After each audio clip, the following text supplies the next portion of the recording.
Heyder, heyder, heyder, heyder, heyder, heyder, derdi derman. Candı kurban, heyder, heyder, candı kurban, heyder, heyder. Merhabısın Şah-ı Merdan, merhabısın Şah-ı Merdan. Merhaba dostlar aziz. Gün gerok iro Arnis'e. Arnis günde yedisiye ye heri mezin, heri navdar, ye heri sembolik yeki. Sembol ye heri mezinci vakilisa paşmine. Vakilisa emanat Ermeniyane, sıra Ermeni virajiyana xwa devam kirine, çe kirine, ibadata xwa kirine, lenika ne Ermeni hene, ne eseri wan şuni diskine. Ka verine em Arnis'i bigerin, Arnis'tan çıdıkın, hali ançer.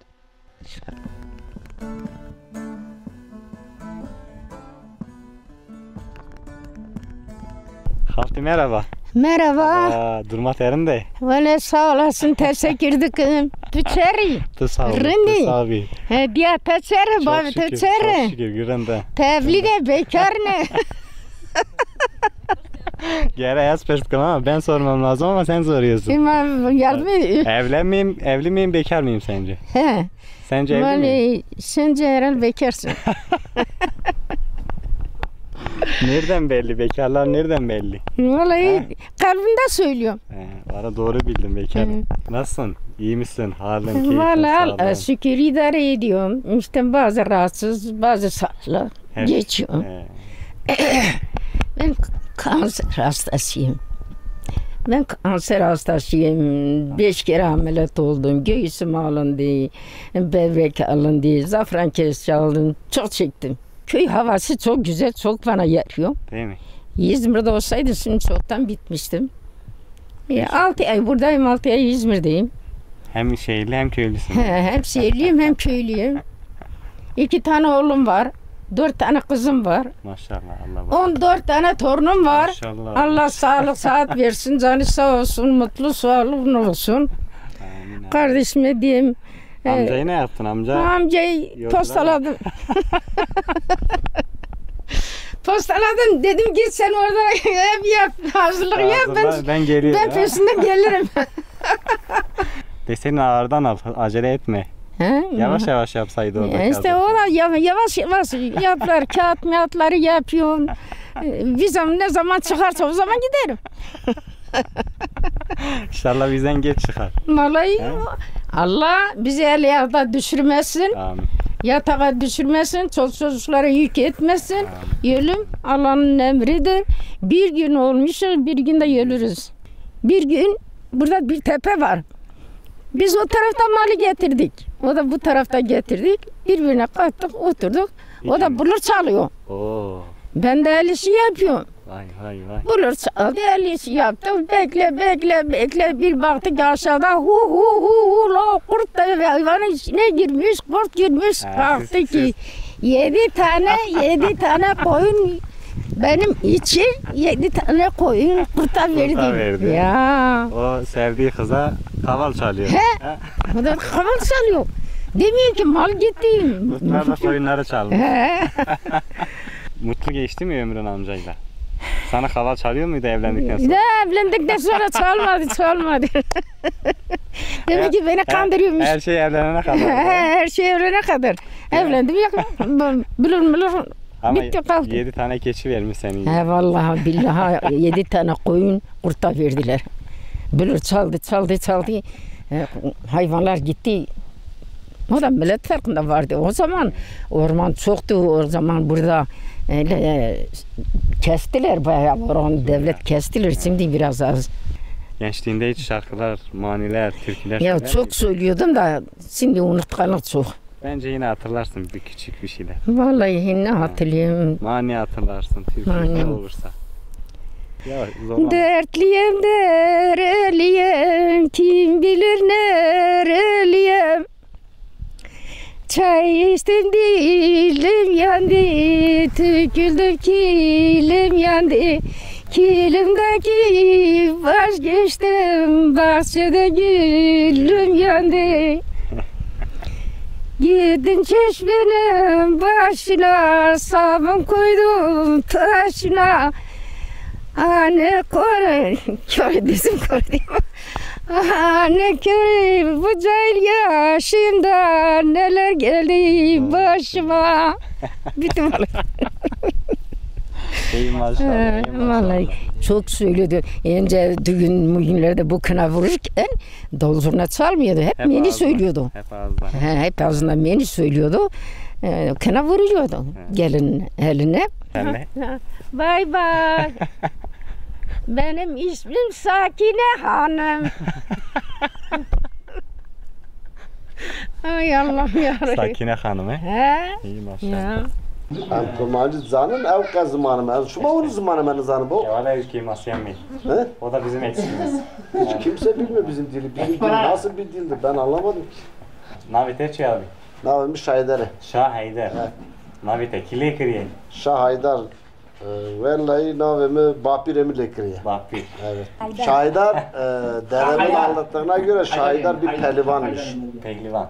Yani o zamanın Ermenilerle mücadele verirken Şahidar 5-10 tane adam dövecek kadar güçlü bir adammış. Burada yaşayan. Ya, çok eskide. Dedem 100 yaşında öldü. Babam oldu 90 yaşında yani onu düşün kaç sene öncesinde. Dedem öyle anlatıyordu. En sonunda o Şahidar'ı tüfekle vuruyorlar. Bağırsakları diyor dışarı çıkıyordu. O haldeyken mücadele veriyormuş adam. Hala mücadele. Öyle bir baba gitmiş. Ben dedemin anlattım tabi ben bilmiyorum. Sen de öyle bir baba yiğit misin amca? Ya valla ben ne olacak? Boyama git olsam da boyum bu da ortada ya. Boy yok ki. Boy kilo olsa bir şey yapar. Sana diyor. Hadi. Baba. Haydar abi. Kilo olmasın. Arnes nasıl bir köy? Arnes nesi meşhurdur? Neyi vardır, neyi yoktur? Şimdi Arnes ismi zaten Ermeni'de kalma. Ermeni köyü. İsmi yani Arnes eskiden dedelerimizden önce Ermeniler yaşamış bu köyde. Ondan sonra da bir Ermeniler burada sürgün edilirken ondan sonra dedelerimize yani verilmiş topraklar komisyon kararla verilmiş bazılarına işte insanlar yerleşmiş. Arnes sonra olmuş Güzgülü. Güzgülü. Bizim köyü. Şimdi köyün ismi Güzgülü. Böyle Güz'ün memurlar geliyor tabii köye bakıyor burası yeşil. Güzel yani. Daha sarılmamış. Ha demiş gül gibi bu köy demiş. Adam orada birisi demiş ya bu köyün ismini Güzgülü koyalım. Zaten hepsi öyle denk gelmiş evet. Arnes'te biraz akıllı. Ben öyle görüyorum yani biraz kafası çalışan toplum. Ben öyle görüyorum yanlış anlama. Köyümü, öğrenmek için köyümü mertlemek için demiyorum. Adamlar şey yapmış. Adamlar dışarı gitmeyi yani özenmişler. Gurbete gitmeyi özenmişler. oldukları yerde Şimdi kaldı. Arnes'in kombinesi ben desem ki Arnes'in şimdi 400 hanesi Avusturya'da var sadece. 300-400 hane var değil mi? Hitap edebilirler. Bütün insanlar orada. Hepsi orada. Bursa'da hiç yoksa belki 50 hane var. İzmir'de hiç yoksa belki 50 hane var. İstanbul'da hiç yoksa 50 hane var. Hep insanlar gitmiş. Yani iyi ki de gitmiş insanlar. Yani insanlar gitmeseydi valla şimdi kulağımız yoktu. Birimizin kulağı yemiştik. %100 yani. Ben dedeme yani bir nevi hakaret ediyordum. Küçüktüm. Diyor ben Malatya'ya gitmişim. Malatya'da bana devlet 4-5 tane tarla vermiş. Büyük tarla. Diyor tarla vermiş ya diyor ben orada kaçtım geldim buraya. Ben dedeme hakaret ediyordum ya dedem diyordum sen niye o tarlaları bıraktın Malatya'yı bıraktın geldin bu dağın başına. Ben dedeme hakaret ediyordum. Tabi o lafı söylemem boş olmaz. Öyle yani. Şimdi ne düşünüyor konuda amca? Ya en azından daha belki iyi olabilirdi, daha durumumuz iyi olabilirdi, daha ezilmeyebilirdi, daha bile insanca yaşayabilirdi. Köylerde gerçekten insanlar yani ya bir havayla, bir suyla bunlarla insan geçinmez biliyor musun? Havası, suyu güzel diyorlar ama geçinmiyor bunlar. Tek günle olmuyor ki. Yeme de lazım, para da lazım. Hayat bizde geçti. Çocuklarıma diyorum bundan sonra bana hiçbir şey lazım değil. Bana bir tane mazar yeri var, o da yukarıda parasızdır. Benim için hayat bitti. Ama sizin için, çocuklar için diyorum yani mesela vallahi istiyorum. Dışarı göndermeyi, buraya oraya gitsinler, hayatta atılsınlar, kendi kurtarsınlar. Karaca'da o iki dere arasında ne yapabilirsin? Sana sorun vicdanla. Öyle Hiçbir şey valla. yapamazsın. He? Öyle. Ne yapabilirsin orada? Şimdi o Karaca'yı Ya mesele o. affedersin bir karış yer belki altındır. Komşular arasında. O Karaca'yı hepsini sana verse sen ne yaparsın? Öyle. Ne yapabilirsin ona? Alanın dağı ne yaparsın? Toprak ne yaparsın? Toprak olduğu işletmedi mi ne hayrı var? Dağ olduğu hayvan koymadı mı ne hayrı var? Haydar Allah abi, razı olsun adamlar gitmiş. Biz de burada kalanlar da iyi kötü biraz onlardan faydalandık. Öyle gidiyor. sana kiliseyi soralım. Evet. Kiliseyle ilgili ne biliyoruz? Tarihini, kimin yaptığını. Şimdi kiliseyi bana soruyorsun. Şimdi bir gün ben muhtardım. 10 sene muhtarlık yaptım. Şeye gittim. Bingöl'e gittik. Böyle konuşuyoruz. Orada kaymakam bey dedi bu muhtarımın dedi köyünde kilise var dedi. Bizim kaymakam valiye söylüyor. Dedim valla doğrudur vardır dedim kaymakam bey dedim valla benim köyümde kilise de var. Cemevi de var. Okul da var. Ama dedim okul var öğretmeni yok. Kilise var papazı yok. Cemevi var dedesi yok dedim. Ben böyle bir köyün muhtarıyım dedim. O arada onlar da güldü biliyor musun? Onlar da gülünce dedi yahu dedim muhtar dedi ben ne yapayım dedi. Dedim valla bunlara adam gönderirsen olur bir şeyler dedim. Böyle bunlar boşta kalmış orada. Biraz espri takıldı. Yahu dedi ben sana hadi tamam papaz nereden getireyim dedi. Biliyorsun şarkıdan dedim ben papaz falan istemiyorum. Dede de istemiyorum. Yani sen papaz da göndermediğini biliyorum. Dede de göndermediğini de biliyorum ama bir öğretmen gönderebilirsin senle kaymakam bey. Allah var o zaman hemen vali hemen aradı telefonla yanımda. İl Milli Eğitimi aradı. Dedi bu Yedisu'da Güzgülü köyü var dedi. Bu okulu dedi hemen dedi açın dedi. Bu sene dedi kesin faaliyete girer. Kiliseye gelince. Yatıyor. Kilise biz büyüklerinden bile duyuyoruz. Bizim bu kilise taşları hala yerinde duruyor. Hala ayakta. Bak bu kilisenin tarihi belki yaklaşık yani 100-200 sene yoksa da 180 sene var bu kilise. Çünkü benim dedem diyor biz gençtik. Gençken, ufakken dedi burayı kilise yapmışlar. O zaman Ermenilerle karışık yaşamışlar bu Müslümanlar burada. Şimdi İzmir'deki Rumlar şey diyor amca. Biz eskiden Rummuşuz, zamanla Türkleşmişiz diyor oradakiler. Yani tam mübadele de olmuş, oradakiler Bulgaristan'a gitmiş. Şimdi oraları çok karşılar. Bizim bir tane akraba da var diyor. Ben çok araştırmıyorum. Kökümüz Ermenidir diyor. Yani ben de diyorum, Kendi kendine öyle diyor. Söyle güzeller çağına, yüz süreyim dergahına. Söyle güzeller çağına, yüz süreyim dergahına. Zehir olan kadehine, doldur beni, doldur beni. Beni doldur. Doldur beni, doldur beni, beni dost. Zehir olan kadehine, doldur beni, doldur beni. Beni doldur. Doldur beni, doldur beni. Beni dost. Nasılsınız? İyisiniz inşallah. Teşekkürler. Hoş Ne yok. gelmişsiniz siz de Hoş bulduk. köyümüzde. Arnes'te ne var ne yok? Arnes'te valla görüyorsun doğa güzel, her şey güzel. Almancılar var. Burada mısınız? Almancıya hep gittiği yoksa- zaman yalnız kalıyorlar. İzmir'de oturuyoruz. Yazları geliyoruz. Yazın gelip kışın gidiyoruz. Bu kimin kapısını çalsak Mukogiller. Herkesin kapısı açık burada. Herkes akraba. Herkes akraba. herkes de herkes misafir. akraba. Yani burası. buradaki %80'i akraba Kimin mukogillerin kapısına gitse hiç kimse Aldıran kapıyı şey. kapatmaz yani. Burada öyle bir şey yok. Bize biraz sülaleden bahsedin. Mukogillerden bahsedin. Kimlerdir, necilerdir, nereden gelmişler, nereye gitmişler? Dersim tarafından gelmişler. Eskide dedelerimiz de oradan gelme köken. Orada Buraya Muş gelmişler Vartu'dan. oradan. Muş vardı. Muş Vartu'dan. buraya yerleşmişler. Buraya işte gezmişler, gelmişler, buraya Ama yerleşmişler. çoktan beri. Ta Ermeniler burada yaşarken gelmişler.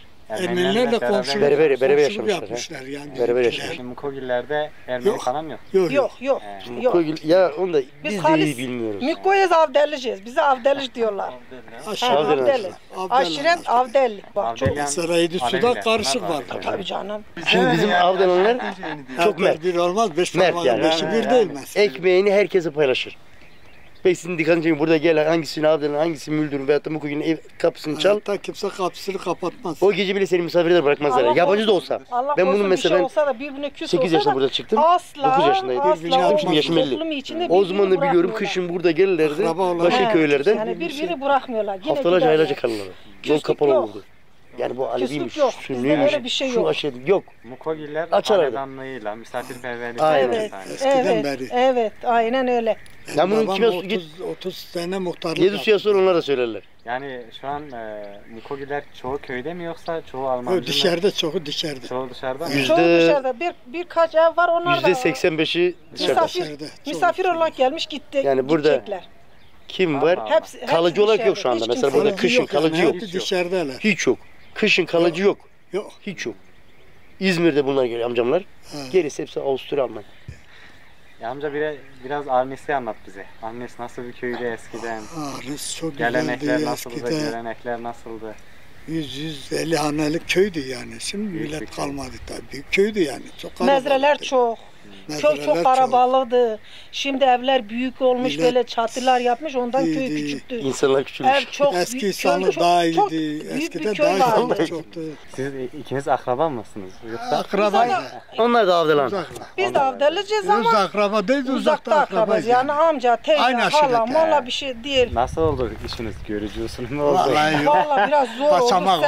Sen- oldu bizim. Çalmak mı oldu? Çalmak. Ne oldu? Çalmak mı oldu. Vay Evet, vay vay. evet. Hani avdeller Öyle çalmazdı. olmasa da olmaz. Gönül çalma ama. Evet, biz çalmayı bu tıkanlara atmışız. Abi bizimki gönül çalma. Gönül çalıyor avdeller. çalmak. Evet. Sizin çalma hikayenizi bir dinleyelim. Babam gelin 2 tane kapısı var. Bir evin kapısı var, bir de ahırın kapısı var. Hayvanlar ahıra gidiyor ya. Bilmiyorsun herhalde. Biliyorum, biliyorum. Neyse. Bir baktım ahırın kapısı açıldı. Bir adam oradan girdi. Aha. Pehlivan. Saç, Siz baş içeri böyle. girdi. Görmüşüm, tanıyorum ama çok da görmemişim. Yalan etme. Daha küçüğüm, 18 yaşındayım. Kocaman kız da değilim. Saç, baş böyle kıllı mıllı. Niye o O zaman zaman Allah- geçti. çobanlık mı yapıyordun? Yoksa? Yok. Allah şahit Yok, bak yüzüne yani söylüyorum da tarzda. yalan olmaz. Zaten Abi, O geziyordu. zaman forlar buraya kadar bırakırlardı, saçları da bırakırlardı. Bir pantol giymiş siyah böyle bol Paçalar parça geniş. geniş. İspanyol.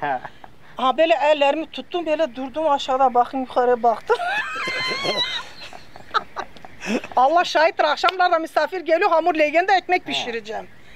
Neyse geldi ben dedim buyur gel otur. Dedi ki ağacım biraz ekmek getir ben ekmek vereyim. Er sofrası oluyor eskide öyleydi. Ben de gittim o er sofrası getirdim demiş sofra koyayım ekmek ama. Yo yo dedi. Daha gidelim yolumuz var ha. Dedi ki ekmek yemeyeceğim. Ha böyle kolumu tuttu. Hadi gidelim yolumuz var. Sen adama ekmek vereceksin, o seni götürüyor. ha?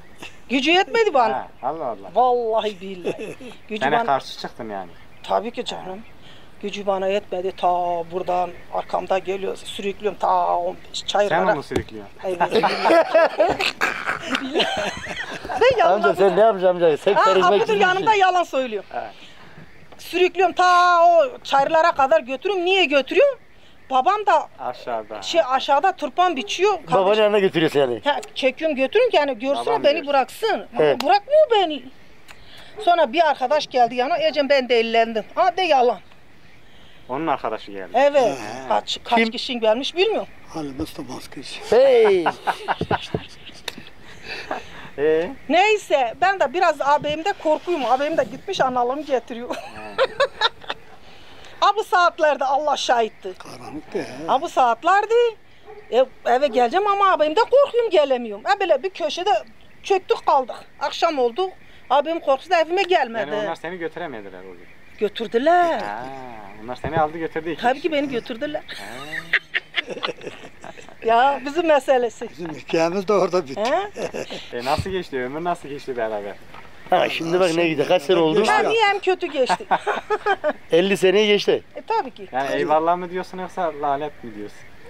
Eyvallah. Bir şey de demiyor. Hiçbir şey demiyor. Bence mutlusunuz. Çok da yakışmışsınız abi. Teşekkür ederim. Gurbetçilerin gözünden köy nasıl? Vallahi Orada çok sever. herkesin değişiyor. Bilmiyorum, ben her sene geliyorum. Millet köyü Her seviyor sene. bizimkiler ya. Her sene geliyorum. Aslında herkes Son geldi, 7 ev senedir yaptı geliyorum. Ondan önce gelemiyorduk. Hani ortam evde yoktu. Bilmiyorduk da bir çıktık buraya. 85'te çıktık, bir daha hiç gelmedik. Var mıdır selam söylemedik istediğiniz kimseye? Vallahi herkese Benim selam işim. söylüyoruz Ankara'da. Herkese, gurbetçilere, Bursa'da.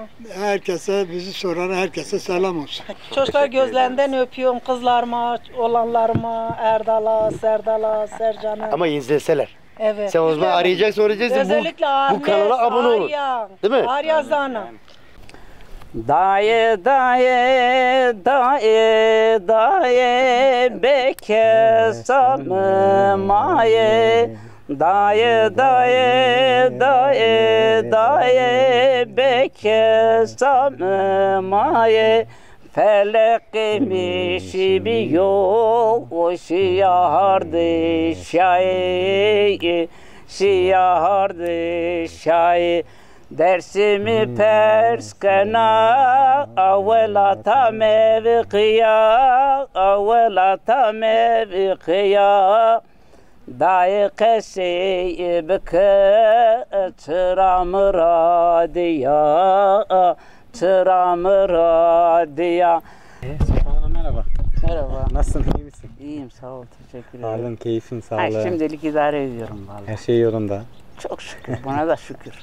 Aha. Nasıl gidiyor, ne yapıyorsun, ne ediyorsun Vallahi ne burada? yapayım, ben emekliyim. He. Burada bir kulübe yaptı beyim. Ben de Kavayel'de yaptım. Babam bana yer vermişti. Orada yaptım. Daha evim tamam olmamış. Benim çocuklarım İstanbul'da. Ben Sarıyer'de oturuyorum. Burada yalnızsın. Burada yalnız. Sadece bağlara mı geliyorsun? İlkbahardan geliyorum Mayıs'ta. Sen 10. ayda, 9. gidiyorsun. ayda gidiyorum. He. Ha, öyle. Nasıl geçiyor yalnızlık? Vallahi iyi, canım sağ olsun da. Ben pek evde de durmuyorum. Bu Kevra burada. Onun yanına gidip geliyorum. O tarafa Kavayel'e gidip geliyorum. İşte öyle çalışıyorum. İşlerim var. Teyze, senin adın ne? Benim adım Kibar. Kibar. Kibar teyze. Sen nasılsın, iyi misin? Vallahi iyiyim, sağ ol. Teşekkür ederim. İşte Buralı idare mısın? ediyorum. Sen de buralı mısın yoksa? Ben buralıyım. Ben burada durmuyorum. Ben gidiyorum. Yazları geliyorsun sen de. Heh. Nasıl, oradayken memleketi özlüyor musun? Valla memleket ben çok üzüldüm. O Avrupa kapatsaydın kimse gitmesen de ben de gitmeseydim. Allah Allah. Aynı cezaevi. Orada Vatandaşlığınız var mı? He? Vatandaşlığınız var mı?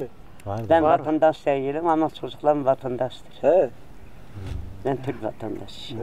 Gidiyorum geliyorum. Çocuklara geliyor gidiyorum. Sen beyit okuyor musun, şiir okuyor musun?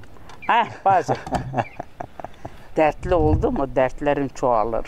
Değil mi? Onlara bir dökme yolu buluyor insan. Ya öyle. Sen de beyitlere, şarkıya sar. Kendi yazdıkların var mı yoksa? Ben kendim söylüyorum, unutuyorum. Ben torunuma dedim, oğlum sen bana bir müzik aleti al da ben söylerken sesimi kayıt koyayım da edeyim. unutmayayım. Vallahi öyle. Öyle. Var mı hiç hatırında bir beyit, Var. şiir? Senden dinleyelim biraz. Bizim Kırdım'da tekkemiz var, yatırımız var. Oranın üzerinde ben birkaç sene evvel çıkardım bir tane, şimdi onu söyleyeyim. Buyur. Selam olsun, selam olsun benden yatan dedelere, nenelere selam olsun.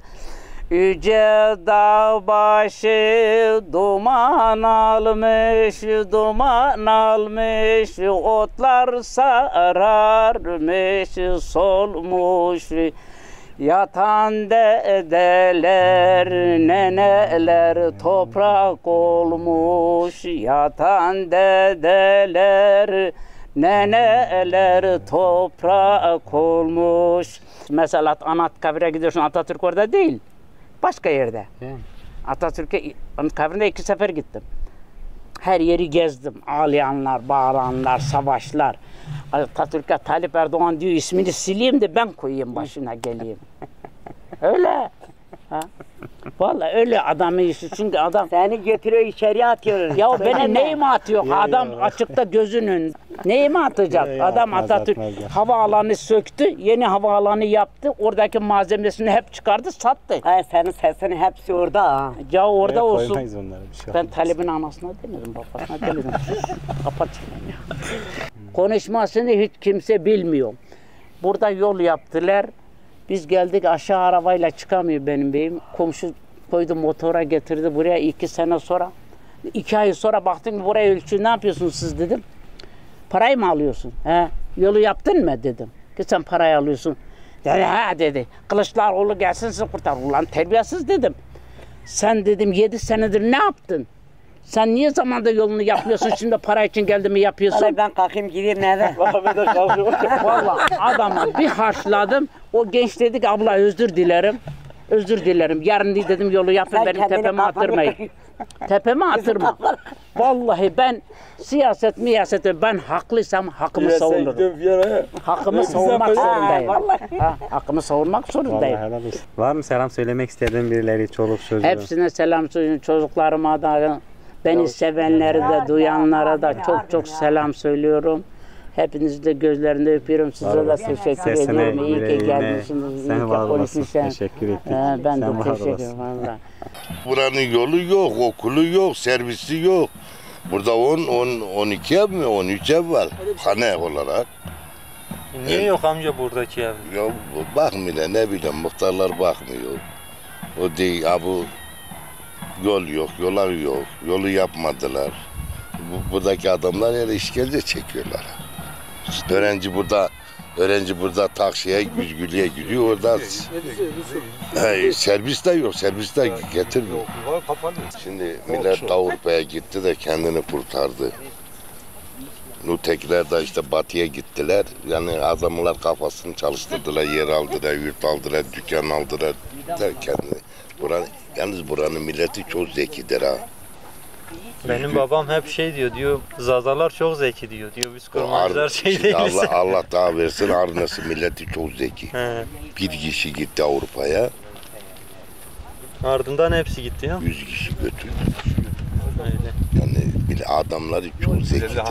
Sen nereden geldin amca? Ben Erzincan'da oturuyorum. Ben burada 10 yaşından gittim. Siz düğüne mi geldiniz hepiniz?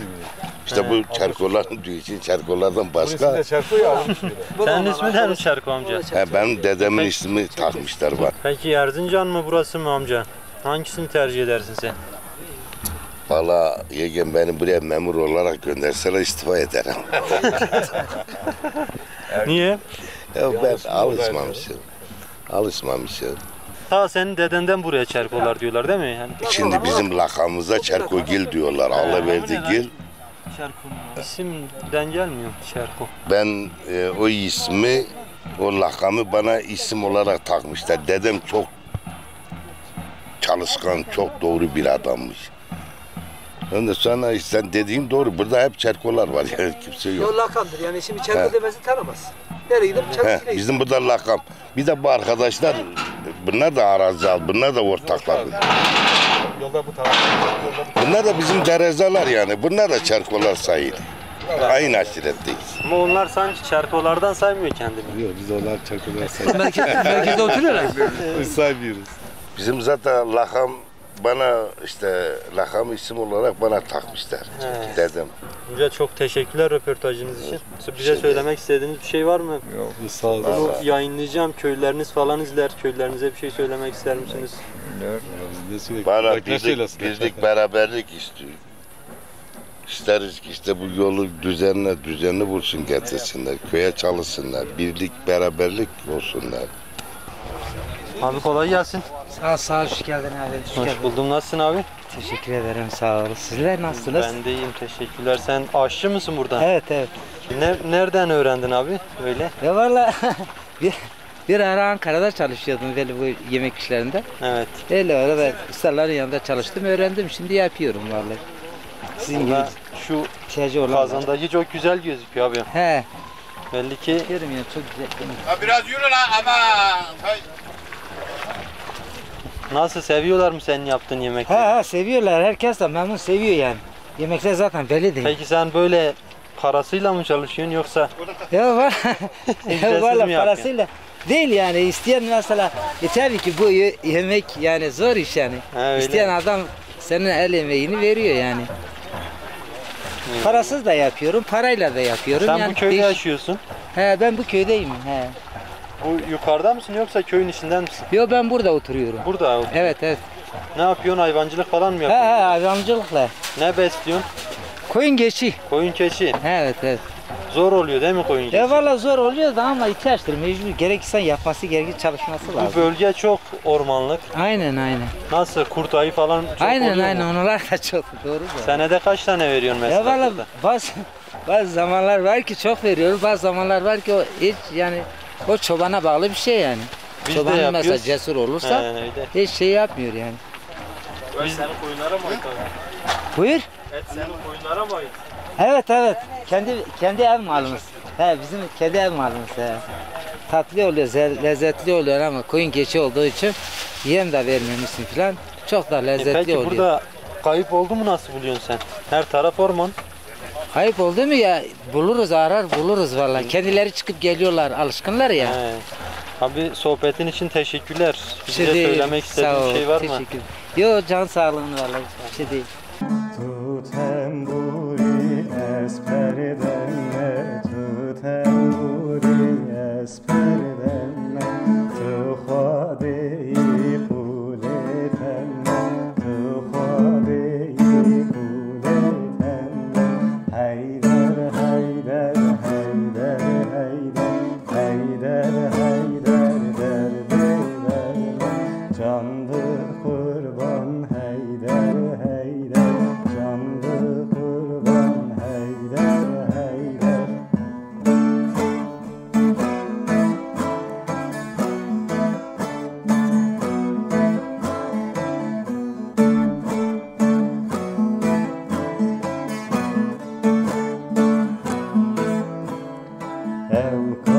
Evkaniyalı kevere, cıvacıya nalır vere.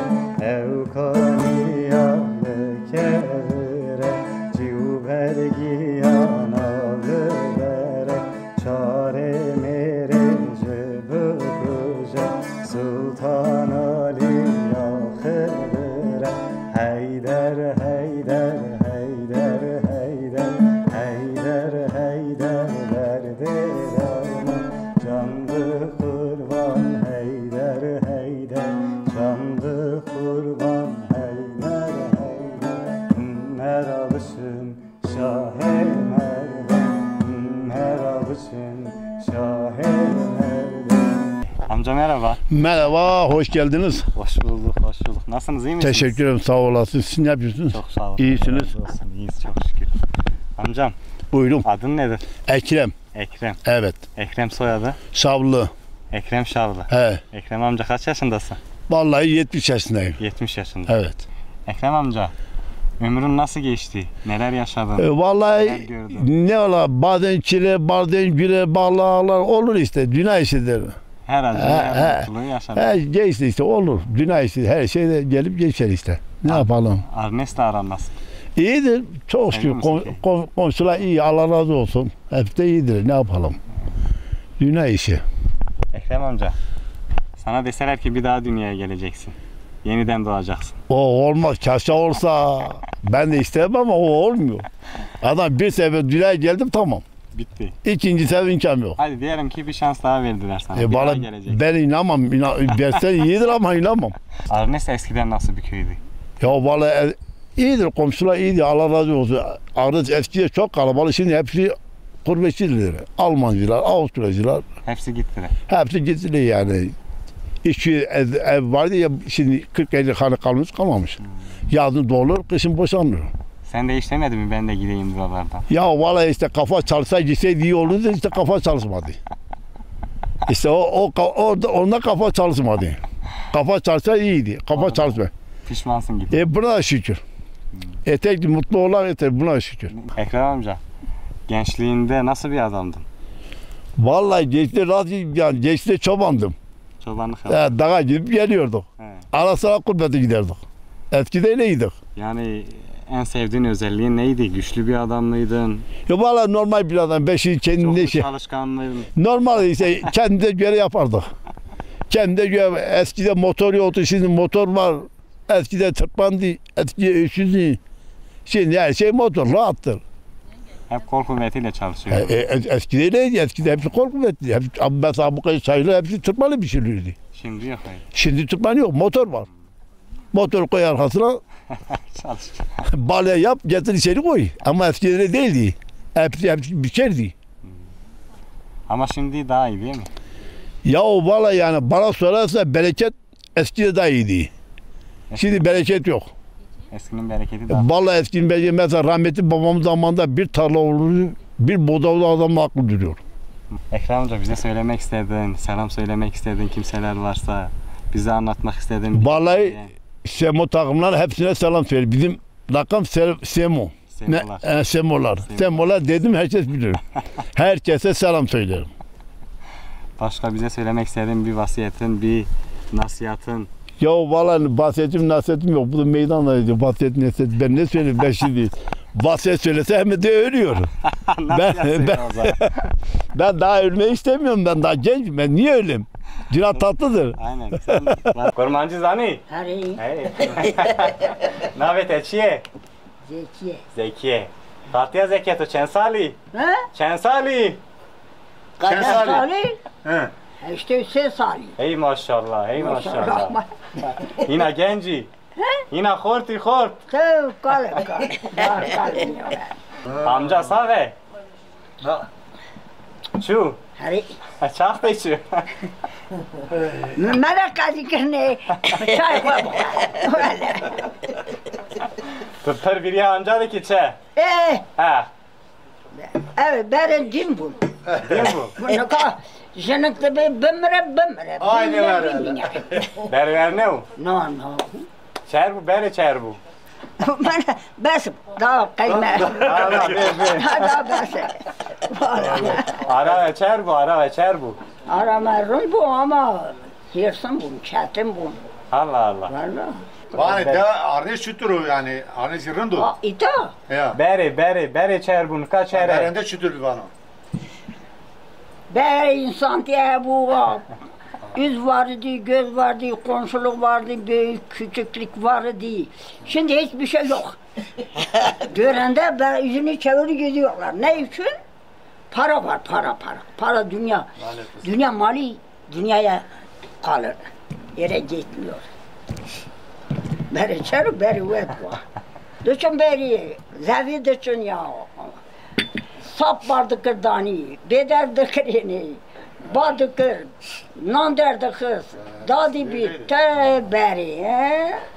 Ne kabuna hanım, vele desan kabul nakın. Valla. Jene nikah kayın navi? Evet. No.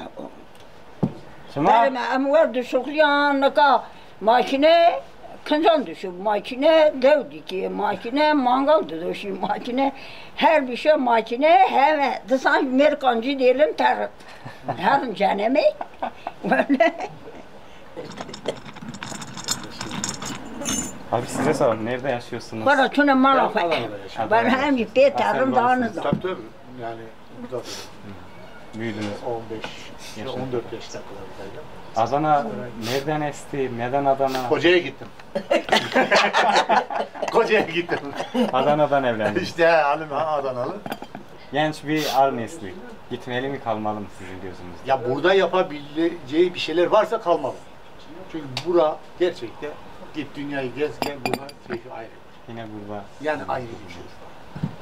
Her şeyiyle. Ama eğer geçinebilecek ya da iş kurabilecek ya da bir kendine bir hayat kurabilecek şekilde yapamazsa. Dış dünyaya da açılmak lazım. Yani aynen. Çiftçilik var, başka bir şey yok. Burada sadece bir çiftçilik var. Bir de yengeye sor İbrahim. Ben bilmiyorum. Ben hiçbir şeysini bilmiyorum. Adanalı olarak nasıl burası? Gelip Valla yani doğası güzel. Doğası güzel. Başka hiçbir şey güzel değil. Vallahi Yine hiçbir burada şey. yetiştirdiği böyle bir şey güzeller. Yani- Adamları nasıl? O önemli. Ya yurt dışından gelmişler. Köyün içinde yeri fazla yok. Direkt babamız soruyor. Direkt babayı. Ha, canım o başka. Ne diyor biliyor musun? Ben diyor ölsem tekrar dünyaya gelirsem onu seçerim. Başkasını Günahlı. seçmem. Bir öğretmen olarak memleket nasıl geliyor size?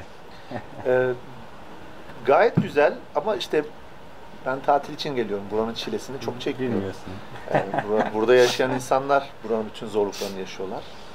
Hayat Türkiye sınırları içerisinde her yerde çok zor. Ama burada fiziki zorluklar da çok fazla. Ekonomik zorluklar yine var.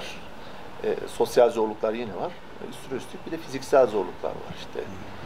İklim, coğrafya bu da biraz daha insanları zorluyor. Üstüne bir de diğer zorluklar olunca burada yaşamak da bence zor oluyor.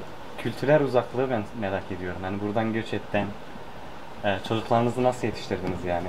Alevi kültüründe mi yetişti ya da Tabii ki Alevi kültüründe yetişti. Buranın eski gelenek göreneklerine hakimler mi? Çok olduğunu söyleyemem.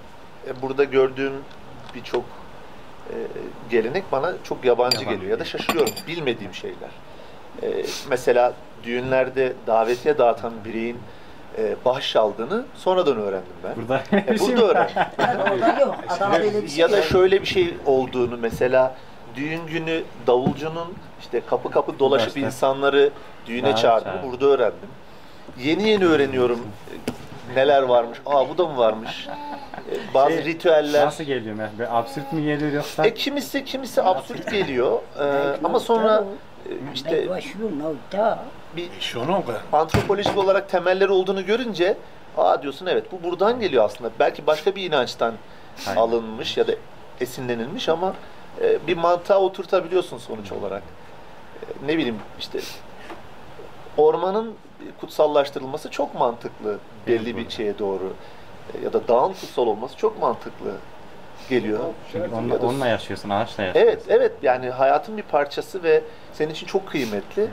Doğal olarak onu kutsuyorsun. Söylemek istediğiniz bir şey var mı köyle alakalı Yani ya da bilmiyoruz ki dışarıdakilere, gurbetçilere?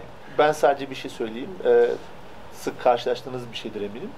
Gurbetten gelen insanların ya çok fazla olayı romantize etmesi köy hayatını ya da işte geçmiş çok iyiydi şimdi hiçbir şey yok diye çok fazla günümüz insanlığı karalaması.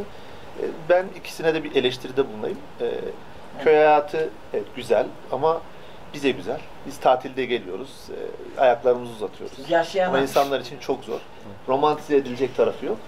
Bir de geçmiş çok iyiydi ama şimdi çok kötü. Şimdi geliyor insanlar sadece bir hafta 10 gün kalıyorlar. İşte benim teyzem sadece ya taziyelerde geliyor ya düğünlerde geliyor ama şimdi insanlar yardımlaşmıyor diye eleştiriyor ama hayır insanlar ben ondan çok daha fazla biliyorum ve gördüğüm kadarıyla evet tabii ki yozlaşma var. Tabii ki bir kültür erozyonu yaşanıyor. Ama böyle çok kötü deyip şehir hayatı kadar da kötü değil. Yine insanlar birbirleriyle yardımlaşıyorlar. Buradaki yerli insanlar tarlada işlerini beraber yapıyorlar. Birbirlerine gidiyorlar, geliyorlar. O kadar da kötü değil. Şeyi söyleyemem. İnsanlar kalsın diyemem. Çünkü yoksulluk çok kötü bir şey. Ben şehirde görece daha ekonomik olarak daha rahat bir şartta yaşama rağmen ben bile kendi koşullarından şikayet ediyorsam köydeki insanlara kalın demek biraz şey geliyor bana.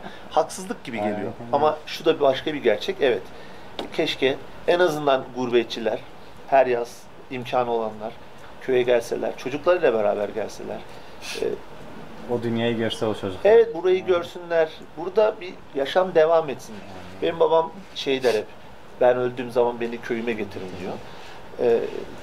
Ağır bir vasiyet ama çok da haklı bir vasiyet. Ben de hep şunun mantıklı olduğunu düşünüyorum. Evet, babamın da burada olması benim de buraya geleceğimin bir garantisi. Belki benim çocuğumun da buraya geleceğinin bir garantisi. Çünkü bu köyü bize bağlayan en önemli şey bu köyde doğup büyümeyenler için bizim ölülerimiz de burada. Ve bizim de buraya gelmemiz için en sağlam gerekçe budur. Zazacanı zanı. Yeki zazacan merabiyalar. Pırıtı nermo ipego, deste deste çiçego, كتاورت قدر ما برای دیا قچکو کمرم یعنی تابی پشکیر است تابی تکه کتا گوونده از برینیا تو دبی زریان کتا تویه از حیران تو دبی جیا سرگووندیه جیا من باریه راج وجینا پکویرا برا گونیام تورا راج وجینا پکویرا برا گونیام تورا غزل غزل منا غزل دلال منا غزل غزل منا غزل هوا منا واره واره ز سردو درد غزل وردو غزل غزل منا غزل دلال منا